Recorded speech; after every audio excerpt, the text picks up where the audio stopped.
Pessoal, tudo bem? Sejam bem-vindos ao podcast do Banco BV, Economia em 5 minutos. Eu sou o Roberto Padovani e junto com o Carlos Lopes a gente vai bater um papo essa semana sobre as turbulências nos mercados financeiros nesse início de ano.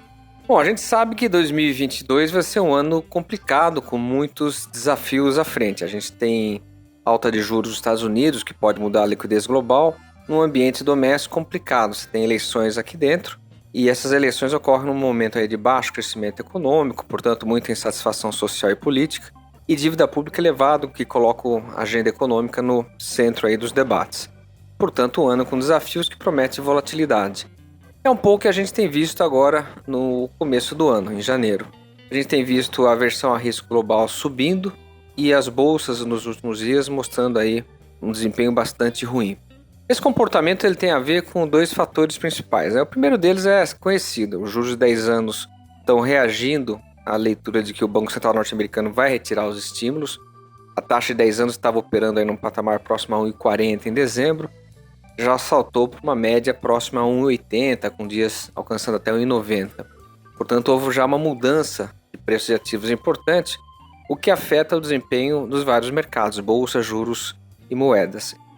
Agora, tem um outro fator que não estava no nosso radar e que está gerando muita volatilidade, que são as tensões geopolíticas mundiais, A discussão dos últimos dias tem sido centrada nessa tensão entre Rússia, e Europa e Estados Unidos em torno da Ucrânia.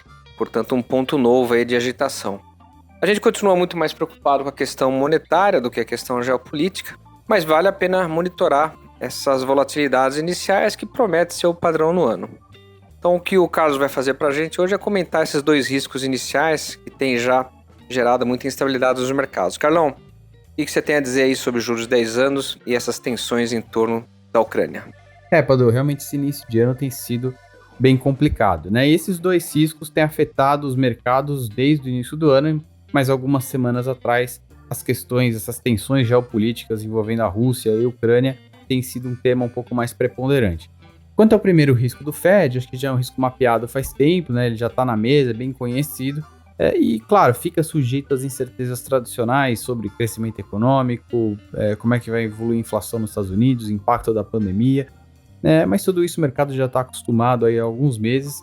Então, claro, embora ainda possa haver muita volatilidade relacionada a esse tema, parece já um risco muito melhor conhecido e já tem um caminho traçado de retirada de estímulo pelos próximos meses, ao longo de todo esse ano.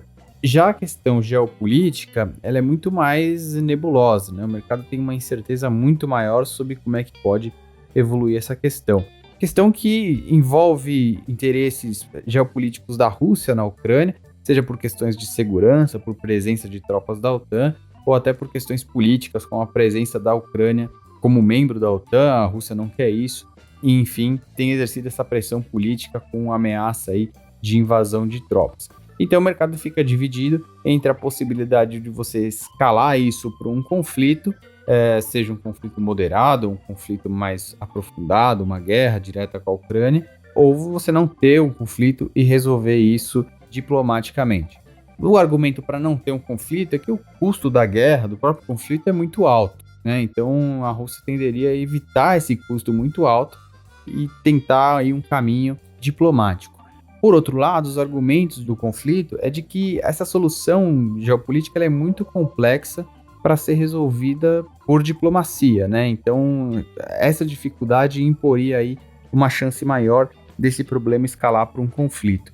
E outro ponto é que a Rússia estaria ocultando as ações dela, que é uma ação de quem não pretende ter uma solução diplomática, ocultar essas ações militares agora, E então, em última análise, tudo depende da vontade política do Putin, de decidir ou não ir à frente com esse conflito. Mas, de qualquer forma, ainda que a gente não caminhe para um conflito maior, a gente pode ter um aumento das tensões, por exemplo, entre Estados Unidos e Europa, já que Estados Unidos imporia sanções sobre a Rússia e isso teria implicações econômicas sobre a Europa.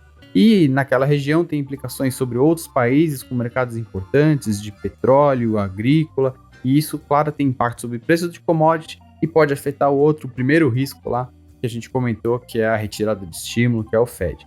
Então, assim, ainda é um assunto muito inicial, mas que deve demorar pelo menos uns 3 meses para sair um acordo ou não sobre esse assunto, então deve ser um tema que vai continuar impactando bastante os mercados pelos próximos meses. Tá certo? Pessoal, obrigado por mais esse episódio, até a próxima, um abraço.